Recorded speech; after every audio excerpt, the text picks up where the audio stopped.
Vaccine करा दी? हाँ?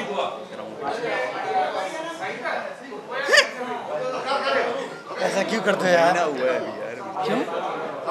Covid हुआ है महीना। अच्छा हाँ, एंटीबॉडीज हैं। यू कैन स्टिल ट्रांसमिट ना। अच्छा एक गट्टी बिस्मिल्लाह करा दें।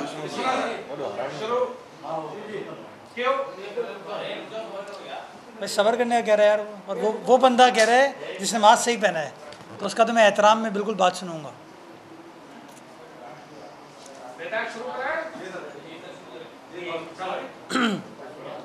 बिस्मिल्लाह कर दें। बिस्मिल्लाहिर्रहमानिर्रहीम। बहुत शुक्रिया आप तमाम दोस्तों की तशरीफ़ आवरी का। मैं अमूमी तौर पर हफ्ते के रोज़ आप लोगों को तंग नहीं करता हूँ, आप लोगों के लिए भी छुट्टी का दिन होता है, लेकिन ये नाकाम निकम्मी अवाम दुश्मन हुकूमत के करतूत ही ऐसे हैं कि अगर रोज़ आप लोगों से हम बात नहीं करेंगे तो मैं समझता हूँ हम पाकिस्तान की आवाम से एक बड़ी मेजर डिससर्विस कर रहे होंगे। मैं समझता हूँ हम सब के ऊपर वाजिब है कि हम पाकिस्तान तहरीक इंसाफ की जो अवाम दुश्मन पॉलिसीज़ हैं, अवाम का इस्तेहसाल करने वाली पॉलिसीज़ हैं, उनको बेनकाब करें और इनको आईना दिखा सकें कि कैसे ये लोग अपनी गलत पॉलिसीज़ की वजह से एक आम आदमी को नुकसान पहुंचा रहे हैं। मैं आप सबको एक गुजारिश करना चाहूँगा कि जब मीडिया वर्कर्स कहते हैं कि मीडिया के हालात ख़राब हैं, तो जवाब मिलता है कि ख़ान ने आज़ादी सहाफ़त को इंश्योर किया हुआ है। पाकिस्तान का नौजवान बेरोज़गारी को रोता है तो कप्तान कहता है कि मैंने पाकिस्तान की मईशत को इतना मजबूत कर दिया है कि बस अब तरक्की तरक्की है। गरीब आदमी महंगाई की बात करता है तो ख़ान साहब कहते हैं कि मैंने कशकोल तोड़ दिया है। पाकिस्तान का आम आदमी इन्फ्लेशन महंगाई से सताया हुआ आम आदमी, पाकिस्तान का मज़दूर हारी किसान जब अपने मसाइल को उजागर करता है तो कप्तान और कप्तान के तर्जुमान कहते हैं कि हमने करंट अकाउंट डेफिसिट को ठीक कर दिया है। जब आप कोई बात करें, सवाल आटा होता है तो जवाब चीनी होता है, सवाल चीनी होता है तो जवाब गंदम होता है।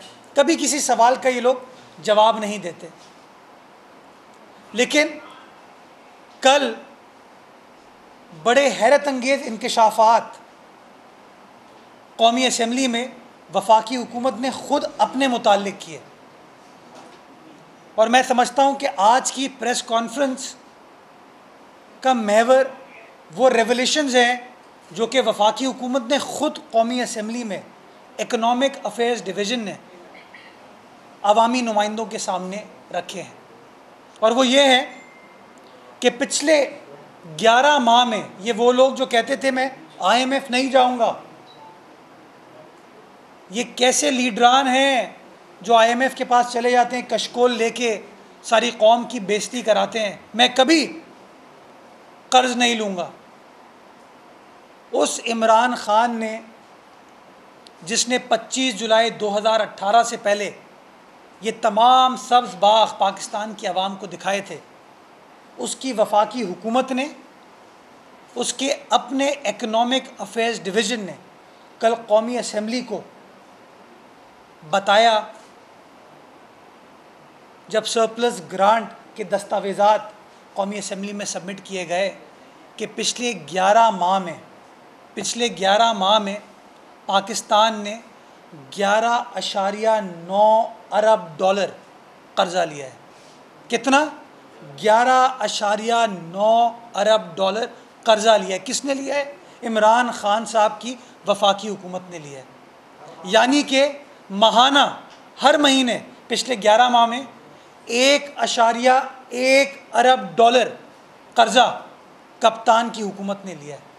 ये वो लोग हैं जो कहते थे कि कैसे कर्जा लिया जाता है, क्यों कर्जा लिया जाता है, ये अपनी करप्शन के लिए कर्जा लेते हैं। पिछले 11 माह में गरीब को तो $1 की रिलीफ नहीं मिली, मजदूर को तो $1 की रिलीफ नहीं मिली, किसान को €1 की रिलीफ नहीं मिली। लेकिन इमरान खान की हुकूमत ने $11.9 अरब कर्जा लिया है। तो सवाल तो बनता है कि वो पैसे कहाँ गए? क्या आपका कोई मोटरवे बना है? क्या आपका कोई अस्पताल बना है? क्या आपका कोई यूनिवर्सिटी कॉलेज बनी है? क्या कोई कोविड के मुश्किल हालात में बेरोज़गारी को ख़त्म करने के लिए, गुर्बत को ख़त्म करने के लिए, गरीब को नहीं, गुर्बत को ख़त्म करने के लिए, भूख को ख़त्म करने के लिए, महंगाई को ख़त्म करने के लिए, क्या उन $11.9 अरब में से कुछ पैसा लगाया है इन्होंने? क्योंकि मुझे आपके हालात, आम आदमी के हालात, अपने हालात, 22 करोड़ आवाम के हालात तो बेहतर होते हुए नज़र नहीं आते। तो ये कहाँ गए हैं ये $11.9 अरब? और अगर हम ये सवाल पूछ लें इनसे कि भाई ये तुम कहते थे कर्जा नहीं लोगे, IMF नहीं जाओगे, तो तुमने क्या ये तकरीबन $12 अरब पिछले 11 माह में कर्जा ले लिया है? $1.1 अरब माहवार तुमने कर्जा लिया है, और यहाँ तुम लोगों को, नौजवान को ना नौकरी दे पा रहे हो, ना गुर्बत ख़त्म कर पा रहे हो, ना भूख ख़त्म कर पा रहे हो। तो ये यू टर्न जो खान साहब ने कहा था ना, वो एब्सोल्युटली नॉट। तो ये एब्सोल्युटली नॉट उन्होंने पाकिस्तान की आवाम के साथ किया है। अगले साल के लिए कल इकोनॉमिक अफेयर्स डिवीज़न ने बताया है कि 26.3 खरब रुपए कर्जा लेना है हमको, उसकी मंजूरी कौमी असेंबली से लेने जा रहे हैं। कितना? 26.3 ट्रिलियन रुपीस, 26.3 खरब रुपए मज़ीद कर्जा ये लोग लेना जा रहे हैं। और फिर कहते हैं मदीने की रियासत है, फिर कहते हैं कि हमारे पास प्लान है गुर्बत को ख़त्म करने का, बेरोज़गारी को ख़त्म करने का। मैं समझता हूँ इनका प्लान एक ही है कि गरीब को ख़त्म कर दो। आपने देखा कि वफाकी हुकूमत ने पिछले दिनों हवाई अड्डों को, मोटरवेज़ को गिरवी रखने का फ़ैसला कर लिया। ये लोग कहते थे कि गंदम की रिकॉर्ड काश्त हुई है, प्रोडक्शन हुई है, एग्रीकल्चर में बूम आ गया है इमरान खान की आवाम दोस्त पॉलिसीज़, किसान दोस्त पॉलिसीज़ की वजह से। अगर वो हक़ाइक़ हैं तो फिर इनको गंदम को इंपोर्ट करने का क्यों फ़ैसला करना पड़ रहा है? और जब वो गंदम इंपोर्ट करते हैं तो आपका इंपोर्ट बिल बढ़ता है, यानी कि आप पाकिस्तानी रुपए में अपने किसान को तो पैसे देने को तैयार नहीं हो। जो आपका वोटर है, आपका सपोर्टर है, आपका शहरी है, आपका पाकिस्तानी है, उसको तो आप 2000 रुपये देने पर सिंध हुकूमत को तनकीद का निशाना बनाते हो, और रेट तय करते हो पंजाब में 1800 रुपये। लेकिन ये जो गंदम आप इंपोर्ट करने जा रहे हो, जिसकी मंजूरी आपने वफाकी हुकूमत से ली है, उस पर 2600 रुपये आप देने को तैयार हो। यानी कि आपका टारगेट पाकिस्तान की 22 करोड़ आवाम नहीं है, आपका टारगेट पाकिस्तान का हारी नहीं है, किसान नहीं है, आपकी वो विमेन एग्रीकल्चरल वर्कर्स नहीं है। आपका टारगेट आपकी चंद ATMs हैं जिनको बार बार आप फैसिलिटेट करते हो, बार बार आप उनको लुक आफ्टर करते हो, और उनको लुक आफ्टर करने के लिए इस तरह की आप अवाम दुश्मन पॉलिसीज़ बनाते हो, जिसका नतीजा ये है कि इस महीने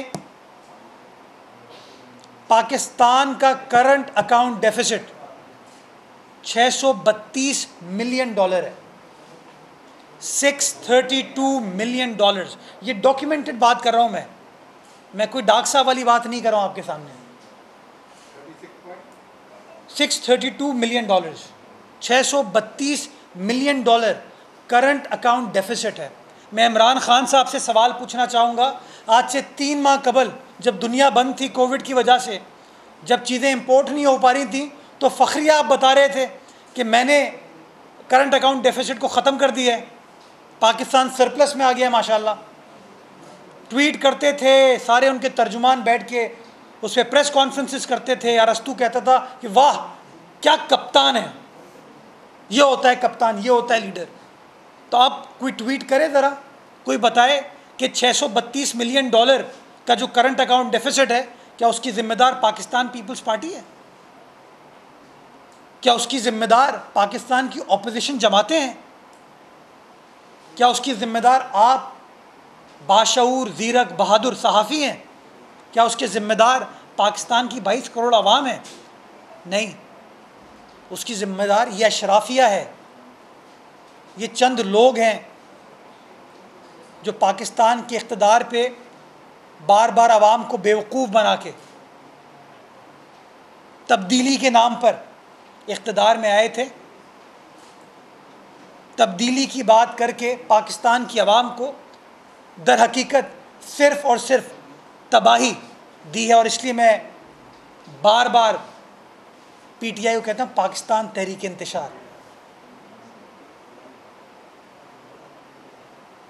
तो वक्त आ गया है और मैं आप तमाम दोस्तों से रिक्वेस्ट करूँगा कि जब वफाकी हुकूमत के PTI के तर्जुमान आकर हक़ाइक़ को मस्ख़ करके गलत बयानी करते हैं आपके सामने कि कप्तान ने पाकिस्तान की मईशत को ठीक कर दिया, तो प्लीज़ उनको इकनॉमिक अफेयर्स डिवीज़न के वो दस्तावेज़ात दिखाइएगा जो कहते हैं कि पाकिस्तान ने पिछले 11 माह में 11.9 अरब डॉलर कर्ज़ा लिया है।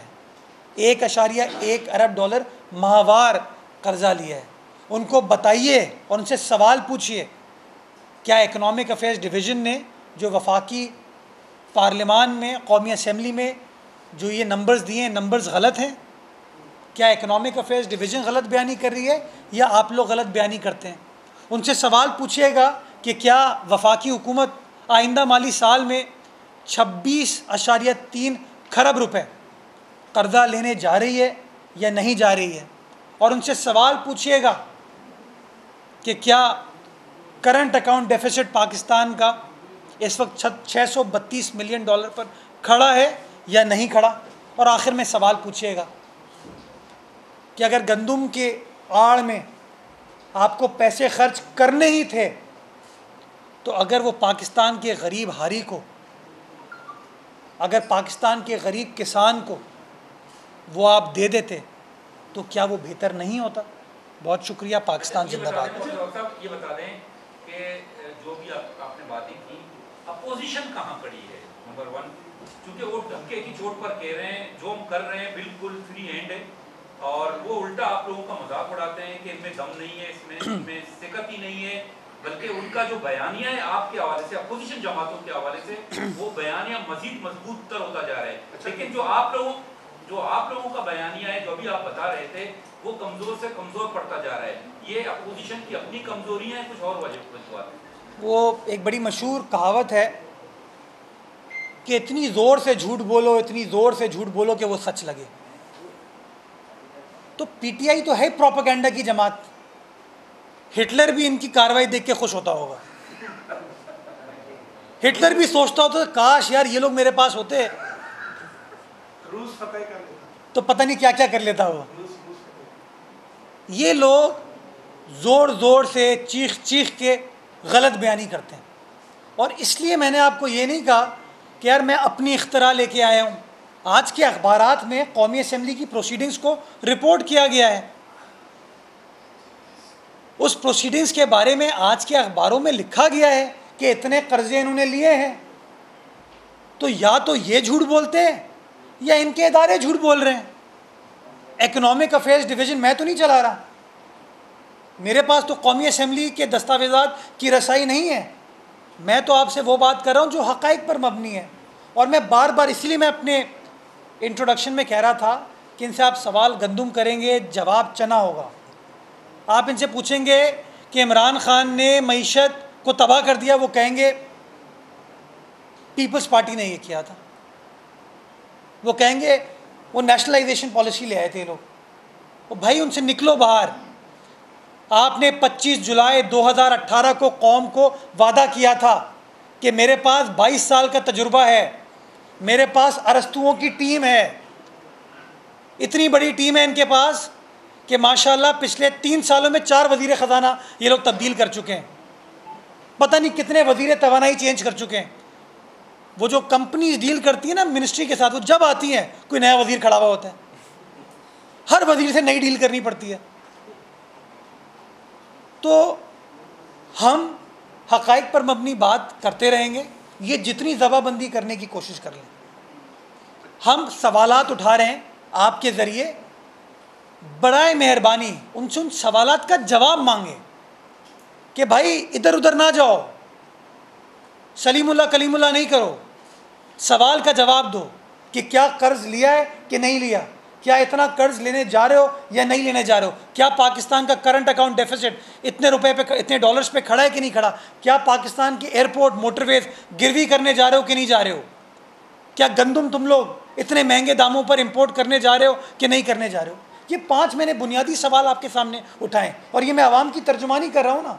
मैं चाहता मैं खामोश रहता, कुछ नहीं बोलता, लेकिन मैंने आपको भी तकलीफ़ दी, आपके साथ यहाँ के बैठा ताकि मैं इस इशू को इनके सामने रेज़ कर सकूं और आप लोग इनसे सवाल पूछ सकें।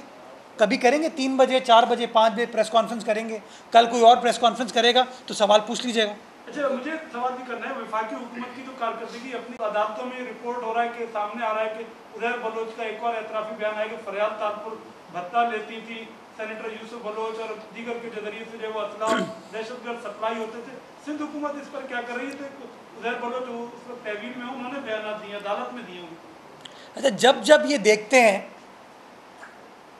कि पीपल्स पार्टी मुतहर्रिक अंदाज से अवामी इशूज़ को उजागर कर रही है, जब वो देखते हैं कि कोई इलेक्शन होने वाला है, पाकिस्तान पीपल्स पार्टी क़यादत किस तरीके से अवामी इशूज़ को रेस कर रही है, तब ये हिटलर के फॉलोअर अपना प्रोपेगेंडे को तेज़ कर देते हैं। इस तरह की ख़बरें पहली बार नहीं है, माजी में कई बार रेस की जा चुकी हैं। बल्कि मैं तो आपको ये बताना चाहूँगा, एग्जैक्टली 1 साल पहले अली ज़ैदी साहब ने इसी तरह के तहलका खेज़ इंकशाफात किए थे, जिसके जवाब में मैंने सिंध हुकूमत के बिहाफ पे एक प्रेस कॉन्फ्रेंस की थी जुलाई के महीने में, और मैंने आपको बताया था कि उज़ैर बलोच की JIT जो कि दहशतगर्दी क़वानीन के तहत बनाई गई थी, जिस JIT के अंदर सिंध पुलिस के अफसरान, रेंजर्स के इंटेलिजेंस एजेंसीज़ के अफसरान थे, उस रिपोर्ट में इस तरह की कोई बात नहीं है, और उस रिपोर्ट के हर सफ़े पे उन अफसरान का दस्तखत मौजूद है। उस रिपोर्ट में कहीं इस तरह की बात नहीं की गई। दूसरी बात, उन्होंने कहा नहीं जी 164 का बयान है।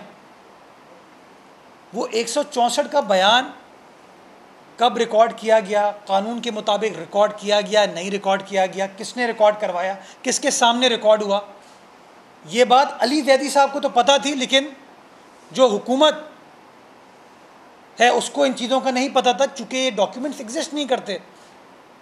अली ज़ैदी साहब ने कहा था ना, मुझे कोई लिफाफा दे के चला गया था खाकी रंग का, यही कहा था ना उन्होंने, TV पे आके कहा था कि मेरे घर के बाहर कोई लिफाफा छोड़ के चला गया था, और नन्हे मासूम ने अगले दिन प्रेस कॉन्फ्रेंस कर दी। फरियाल तालपुर साहिबा सीनियर सियासतदान है पाकिस्तान की, माजी में परवेज़ मुशर्रफ के मुश्किल तरीन दौर में 2 बार नवाब शाह की इलेक्टेड ज़िला नाज़मा रहीं, उसके बाद कौमी असम्बली की 2 बार लाड़काना से रुकन मुंतखब हुई। इस वक्त वो सिंध असम्बली की मेंबर हैं और एक मुतहर्रिक सियासी कारकुन, एक मुतहर्रिक सियासी लीडर हैं पाकिस्तान की। उनके ख़िलाफ़ बार बार ये प्रोपेगेंडा किया जाता है, जिसकी तरदीद सिंध हुकूमत भी कर चुकी है, और फरियाल तालपुर साहिबा ने गालिबन 2 या 3 टेलीविज़न इंटरव्यूज़ में, एक उन्होंने ARY को इंटरव्यू दिया था, एक उन्होंने आज न्यूज़ को इंटरव्यू दिया था, दोनों इंटरव्यूज़ में इस बात की वो तरदीद कर चुकी हैं, इसकी नफ़ी कर चुकी हैं, आवाज़ पे भी उन्होंने किया। तो मैं गुजारिश ये करना चाहूँगा कि अब चूँकि आपने देखा कि कश्मीर के इलेक्शन सर पर हैं, बिलावल भुट्टो जरदारी साहब मैदान में उतरे हुए हैं, फरियाल बीबी मैदान में उतरी हुई हैं, आसिफ अली जरदारी साहब लाहौर में अहम मुलाकातें कर रहे हैं, सिंध का बजट अवाम दोस्त बजट है, लोग उसकी पजीराई कर रहे हैं, ये मैसेज जगह जगह जा रहा है। तो उसकी नफ़ी करने के लिए, उसको ख़त्म करने के लिए एक बार फिर ये पुराना मंजन फिर बेचने की कोशिश की जा रही है। ये बातें 2017-18 में भी हुई, 19-20 में भी हुई, अब 2021 में भी कर लें। तो खुदारा कोई नई चीज़ ले आए, कोई नई बात कर ले, इनका हकीकत से कोई लेना देना नहीं है। वैक्सीन के हवाले से सवाल है, पहले तो सिंध हुकूमत को एनओसी की एक प्रॉब्लम आ रही थी जिसकी वजह से जो है वैक्सीन नहीं मंगाई जाती। अप्रैल के महीने में एनओसी मिली, अब तक अगर हम बात करें तो कितनी सिंध हुकूमत वैक्सीन मंगवा चुकी है? क्योंकि हमने देखा कि अभी एक्सपो सेंटर भी बंद रहा, दीगर मराकज़ भी बंद रहे। इसके साथ साथ ऐड ये कर लीजिएगा कि जो जाली जो सर्टिफिकेट वैक्सीन के बना के दिए जा रहे हैं उसके हवाले से। ये आपने बड़ा अहम सवाल किया। आपको याद होगा जब मैंने पहली बार जनवरी 2021 में वफाकी हुकूमत की एनओसी के हवाले से बात की थी, तो अरस्तु ने आके कहा था कोई एनओसी की ज़रूरत ही नहीं है इनको। ये कहा था ना, ये रिकॉर्ड पर बात है कि वफाकी हुकूमत ने कहा सिंध हुकूमत झूठ बोल रही है, हमें इनको कोई एनओसी देने की ज़रूरत नहीं है। तो अप्रैल में उन्होंने एनओसी कैसे दे दी हमको? ये शो करता है कि हमने कल भी सही बात की थी, हम आज भी सही बात करें। हमें दिक्कत ये आ रही थी, और ये जो पिछले दिनों एनसीसी का इजलास हुआ था उसमें वज़ीर आला सिंध ने प्राइम मिनिस्टर के सामने सवाल उठाया। उन्होंने कहा जी हम वैक्सीन परचेज़ करने जाएंगे तो आप अपने निर्ख बता दें कि आपने कितने रुपए की, कितने डॉलर की वैक्सीन प्रोक्योर की है, ताकि अगर आपने $10 की वैक्सीन प्रोक्योर की है तो हम भी $10 की लें। क्योंकि अगर कोई कमी पेशी हुई तो कल को या तो आपके ख़िलाफ़ इंक्वायरी शुरू हो जाएगी, नहीं आप तो लाडले हैं, आपके ख़िलाफ़ इंक्वायरी नहीं होगी, हमारे ख़िलाफ़ इंक्वायरी होगी। तो हमें जवाब ये दिया, और ये रिकॉर्ड पर है, डॉक्टर फैसल सुल्तान साहब ने कहा कि हमने चीफ मिनिस्टर साहब एक NDA साइन किया हुआ है, नॉन डिस्क्लोजर एग्रीमेंट, हम आपको निर्ख नहीं बता सकते, जिसकी वजह से ये दिक्कत हो रही है। दुनिया भर में वैक्सीन शॉर्ट है, वैक्सीन शॉर्ट है, किसी भी सूबाई हुकूमत को ये एक्सेस नहीं मिल रही वैक्सीन की। आप हमारे बारे में बात कर सकते हैं, क्या पंजाब हुकूमत वैक्सीन इंपोर्ट कर पाई? अभी तक नहीं कर पाई, चूँकि तमाम जो बैनुल अक़वामी क़ुव्वतें हैं, इदारे हैं या हुकूमतें हैं, वो वफाकी हुकूमतों के साथ डील करिए, चाहे वो कोवैक्स फैसिलिटी हो, वो फेडरल गवर्नमेंट के साथ डील करिए। चीनी हुकूमत जो है वो फेडरल गवर्नमेंट के साथ एंगेज कर रही है। मैं तो एक बार फिर एक और चीज़ कहना चाहूँगा जो कि चीफ मिनिस्टर साहब ने कही है, वज़ीर सेहत ने यह बात कही है कि अगर आप वैक्सीन ख़रीद रहे हैं तो आप हमारे लिए भी ख़रीद लें और हमसे वो पैसे ले लें, ताकि हम झंझट में नहीं पड़ेंगे, हमारे पास वैक्सीन एडिक्वेटली अवेलेबल होगी। लेकिन इन लोगों का आपको पता है प्रायोरिटीज़ क्या है। दूसरी बात एक और मैं कहना चाहूँगा कि इन्होंने कहा, असद उमर साहब ने रिकॉर्ड पर कहा कि चीफ मिनिस्टर साहब वैक्सीन की supply will not be an issue, आप वैक्सीनेट करते जाएं, कोई प्रॉब्लम नहीं होगी। ये भी रिकॉर्ड पर कहा था उसी मीटिंग में। नतीजा ये हुआ तकरीबन 400 वैक्सीनेशन सेंटर सिंध भर में हमने इस्टेब्लिश कर दिए लोगों की आसानी के लिए, ताकि लोगों को वैक्सीन मिल सके। लेकिन आपने देखा कि वैक्सीन अवेलेबल नहीं थी। क्यों? क्योंकि वफाकी हुकूमत नाकाम हुई वैक्सीन प्रोवाइड करने में। और चले हम तो गलत हो सकते हैं, पंजाब में भी वैक्सीन नहीं थी, खैबर पख्तूनख्वा इस्लामाबाद में भी वैक्सीन नहीं थी, तो उसकी ज़िम्मेदार क्या आप पीपल्स पार्टी को ठहराएंगे, या उसकी ज़िम्मेदारी इस नाकाम निकम्मी हुकूमत को, वफाकी हुकूमत को, इमरान खान साहब की हुकूमत को थोड़ी सी ज़िम्मेदारी, इतनी मॉरल करेज होनी चाहिए कि एक्सेप्ट करें कि वो ऐलान तो कर देते हैं, बात तो कर देते हैं, लेकिन बैकअप पे उनके पास काम नहीं होता। सिंध में अपोजिशन लीडर की तब्दीली की अफवाहें जो है बात सुनने में आ रही है, तो क्या इसके पीछे कोई सिंध हुकूमत का कोई हाथ है या उनके कोई अंदरूनी इख्तिलाफात हैं? आपकी क्या हिसाब? मैं तो, मेरा ईमान है कि दुनिया गोल है, what goes around comes around, जैसा करोगे वैसा भरोगे। तो मैंने आज सुबह टीवी पर ख़बरें देखी, मैंने आपका भी एक बीपर देखा कि ऑपोजिशन डिवाइडेड नज़र आती है, कि जीडी और एमक्यूएम ने गालिबन मना कर दिया है कि वो हलीम आदिल शेख साहब की सरबराही में अब कंटिन्यू नहीं कर सकते। और उसकी वजूहात नज़र आती हैं कि ऐसा आपको अपोजिशन लीडर नहीं मिलेगा जो कि सिर्फ बात करता है, ऐलान करता है, काम करने पर बिलीव नहीं करता। और आपने देखा कि कल इनकी इतनी नालायकी थी, इनकी इतनी लैक ऑफ प्रिपरेशन थी कि इन्होंने कट मोशन जमा नहीं कराए और सिंध हुकूमत ने बासानी अपना बजट पास कर लिया। और आपने देखा कि मुत्तहिदा कौमी मूवमेंट ने पिछले 5-6 रोज़ में PTI का साथ नहीं दिया या हलीम आदिल शेख साहब का साथ नहीं दिया। तो मैं समझता हूँ कि इनके जो आपस में, चूँकि ये लोग इंतशार पर बिलीव करते हैं ना, इंतशार ही इन्होंने क्रिएट किया है।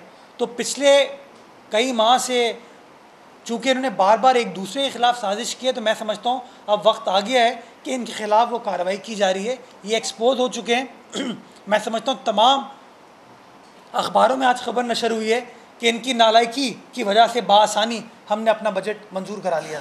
इसके बरक्स आप वफाकी हुकूमत में देखेंगे कि cut motion Pakistan Peoples Party के अरकान ने डाले हैं, क्योंकि अपोजिशन का काम है, उसकी ज़िम्मेदारी है कि जहाँ वो इत्तफाक़ नहीं करती बजट से, तो वो इत्तफाक़ के ख़िलाफ़ अपना एतराज़ ज़बान से नहीं देती है, वो कागज़ में लिख कर देती है, कट मोशन के तौर पर देती है, दस्तखत के साथ देती है। लेकिन चूँकि ये लोग अभी सीख रहे हैं, ट्यूशन के स्टेज पर हैं, इनको टाइम लगेगा समझने में, वो अब एक्सपोज हो गया। मैं समझता हूँ GD और MQM वाले चूँकि सीनियर पार्लियामेंटेरियंस हैं, उन्होंने माजी में पार्लियामान में टाइम गुजारा है, तो उनको इन रवायात का पता है, इन प्रोसीजर्स का पता है। तो इसलिए मैं समझता हूँ अब वो भी तंग आ गए इनसे कि भाई तकारीर से बाहर निकलो। जो अपोजिशन का काम होता है हुकूमत को टफ़ टाइम देने का, लिखत में टफ़ टाइम देने का, वो करने की ज़रूरत है। ये करके मैं आपके साथ हूँ। ये सवाल इसी की कंटिन्यूटी में है कि ये इतलात आ रही हैं, शायद वो कागजात भी मंजर आम पर आ गए कि सिंध असेंबली के मौजूदा कायदे हिस्ब इख्तलाफ जनाब हलीम आदिल शेख साहब के खिलाफ जो है वो कौमी एहतसाब ब्यूरो, जिसको नेब कहा जाता है, उन्होंने कोई इंक्वायरी शुरू की हुई है। इस बात में कितनी सदाकत है? ये आपने बड़ा अहम सवाल पूछा, चूँकि माजी में हलीम आदिल शेख साहब के ख़िलाफ़ जब सिंध हुकूमत के एंटी करप्शन डिपार्टमेंट ने कार्रवाई की, तो उन लोगों ने प्रेस कॉन्फ्रेंसेस बड़ी की और कहा कि ये मेरे ख़िलाफ़ सियासी इंतकामी कार्रवाई है और ये तमाम झूठ का पलंदा है। और ये बार बार कहते थे कि मैं हर इंक्वायरी को तैयार हूँ, लेकिन मैं सिंध हुकूमत की इंक्वायरी से इत्तफाक़ नहीं करता। ये ऑन रिकॉर्ड वो कहते थे अपने दिफा में। और बार बार जब कोई पाकिस्तान पीपल्स पार्टी के लीडर के ख़िलाफ़ नैब इंक्वायरी करता था, तो उछल उछल के कहते थे कि ये देखो चोर पकड़ा गया, ये देखा अब प्रेशर पड़ रहा है, अब ये अंदर होने वाले, मैं वज़ीर आला बनने वाला हूँ। यही कहता था ना, मेरा वक्त आ गया, टाई सूट सेट कर ली, वेस्ट कोट सिलवा ली, सोच रहा हूँ कि मैं शेरवानी पहनूँ या सूट पहनूँ या वेस्ट कोट पहन के हल्फ लूँ, यही बातें करता था ना। तो आज वही नैब जिसके वो गुण गाते थे, उसने फ़ैसला किया है कि हलीम आदिल शेख साहब ने मलीर की ज़मीन जो हथियाई हुई है, जिस ज़मीन को उन्होंने चाइना कटिंग किया हुआ है, जिस ज़मीन के ऊपर उन्होंने फार्म हाउसेस बनाए हुए हैं, कमर्शियल एक्टिविटी करते हैं, लोगों को इंटरटेन करते हैं, उसके ख़िलाफ़ नैब ने इंक्वायरी करने का फ़ैसला किया। और मुझे भी वो सोशल मीडिया से दस्तावेज़ात मिले हैं, मैंने वो कागज़ देखा है जिसके अंदर नैब कह रही है उनके बारे में कि इसकी ज़मीन की मिल्कियत जाली है, मशकूक है, और इसके ख़िलाफ़, इसके भाई के ख़िलाफ़ कार्रवाई करना ज़रूरी है। और ये जो फार्म हाउसेस का बिज़नेस है, ये गैर कानूनी तौर पर कर रहे हैं, और इस तमाम ज़िम्मे में ये एक्सचेकर को, सरकारी एक्सचेकर को, सरकारी ख़जाने को नुकसान पहुंचा रहे हैं। ये तमाम दस्तावेज़ात, जब माजी में ये बात मैं करता था या मेरी सियासी जमात का कोई रुकन करता था, कोई वज़ीर करता था, तो ये हमारे ऊपर तोहमत लगाते थे, कहते थे मेरे ख़िलाफ़ सियासी इंतकाम लिया जा रहा है। तो अब मेरे भाई शेख साहब, वही नैब ने आपके ख़िलाफ़ कमर कस ली है, उसी नैब ने आपके ख़िलाफ़ कार्रवाई स्टार्ट कर दी है। तो अभी आप क्या कहेंगे नैब की कार्रवाई के बारे में? पाकिस्तान पीपल्स पार्टी का, सिंध हुकूमत का जो पॉइंट ऑफ व्यू था, वो आज विंडिकेट हुआ है।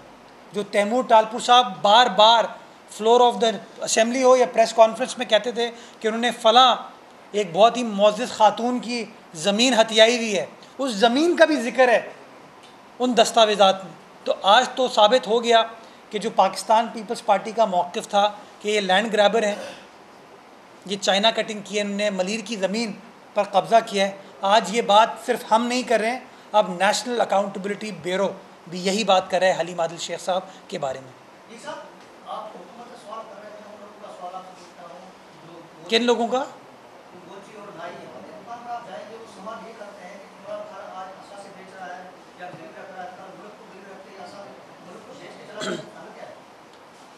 इसका हल ये कि फौरी तौर पर इमरान खान साहब को इक़्तिदार से निकालें।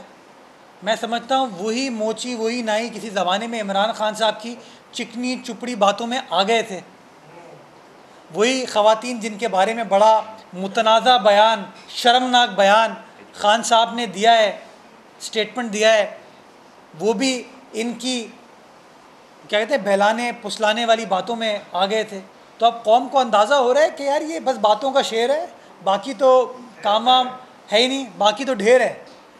बातों का शेर, काम में ढेर। इनकी हुकूमत है हेर फेर। इनके चक्कर में मैं शायर बन गया हूँ यार, ये ऐसे लोग हैं। लेकिन तो के ड्रेस के मुतालिक जो उन्होंने बयान दिया था, पीपल्स पार्टी ने उस तरह एहतजाज नहीं किया, उस तरह उसको जवाब नहीं दिया जो पीपल्स पार्टी अपने आप को मेरी पार्टी के चेयरमैन ने, मैं तो बहुत मामूली आदमी हूँ, मेरे पार्टी के चेयरमैन ने उसी दिन बात की। मेरे पार्टी के जो तर्जुमान हैं, लीडरान ने, उन्होंने बात की। मैंने प्रेस कॉन्फ्रेंस की पिछले दिनों, मैंने भी यही बात की। खुल के कहते हैं जी, वी आर नॉट रोबोट्स। हमारे मुआशरे में इज़्ज़त व एहतराम माँ बहनों के लिए घर में सिखाई जाती है। ये हमारी तालीम और तरबियत का, हमारी शख्सियत का हिस्सा है। और अगर चंद लोग उस तालीम, उस तरबियत को फॉलो नहीं कर रहे तो उनकी वजह से आप सारी कौम को, सारे मर्दों को इस तरह नहीं कह सकते। मैं समझता हूँ इन्होंने अपने उस शर्मनाक स्टेटमेंट से सिर्फ ख़वातीन की दिल आज़ारी नहीं की है, आप जैसे उन मर्द हजरात की भी की है जिनकी आंखों में शर्म है, जिनकी आंखों में हया है, जो इज़्ज़त व एहतराम की निगाह से सिर्फ अपनी माँ बहनों को नहीं, दूसरों की माँ बहनों को भी देखते हैं। अरस्तु का शुक्रिया अदा करें, आपको शायर बना। Thank you. पीपल्स पार्टी एक शायर पैदा देखे